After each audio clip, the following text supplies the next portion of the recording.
তাহলে হাফ ঢালাই করার দরকার কি? গেল পয়েন্ট নাম্বার 1। আবার আমার হইলো ফুল শাটারে হয়ে গেল। এখন বুঝেন তাহলে এটা দিলে সমস্যা কি? মানে কাটটা কাটি নেই, ঢালাই করতে কমই করবো। ঢালাই কম করে লাভ নাই, আমার শাটার কম লাগবে। ওটুকু কাটলে যায় কাটটা মানে ঢালাই 500 টাকা লাভ নাই, ঢালাই 6 ফিট হলেই ভালো। ব্যাপারটা বুঝেন নাই? বুঝছেন, আমার ঢালাই কম তো সমস্যা না, এটা সব আপনার হাতে। হ্যাঁ, হাফ হাফ করে ঢালা যায় না। হাফ হাফ করে কিভাবে ঢালবেন কোন? আপনার ডাক শুনে নেই। হাফ হাফ করে কিভাবে ঢালবেন কোন? ধরেন 8টা কলম রেডি আছে, 8টা কলম রেডি। মনে করেন যে এক দিক থেকে শুরু করলাম, হাফ করে ঢেলে গেলেন। আবার পরবর্তীতে মনে করেন আবার হাফ করে ঢালা শুরু করলেন। তাহলে ছাড়া করা লাগলো কয় ফুট?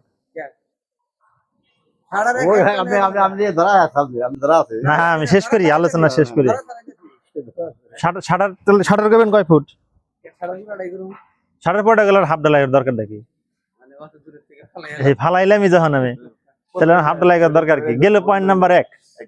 আর একটা বুদ্ধি দেই আপনাদের, এই যে হাফ করছে না, মনে করেন আপনি বোর্ড 9 ফুটই বানাইছে, 9 ফুট বানিয়ে মাঝখানে কেটে দিলেন একটা, তাহলে 6.5 ফুট হইলো। তাহলে 6.5 ফুট হলে মুখটাও তো সমান রইলো, যেহেতু মাঝখানে কাটলাম। তাহলে ঢালাই করলেন, ঢালাই করার পরে ওটা আবার লাগাই দিল ধরেন, তাহলে আমার বুঝেন বিষয়টা। তাহলে 4.5 ফুট থেকে ঢালাইটা পড়লো, আবার আমার হইলো ফুল শাটারে হয়ে গেল।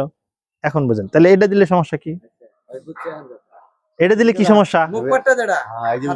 না, এটা দিলে কি সমস্যা? এটা আমি বলি, এটা দিলে কি সমস্যা?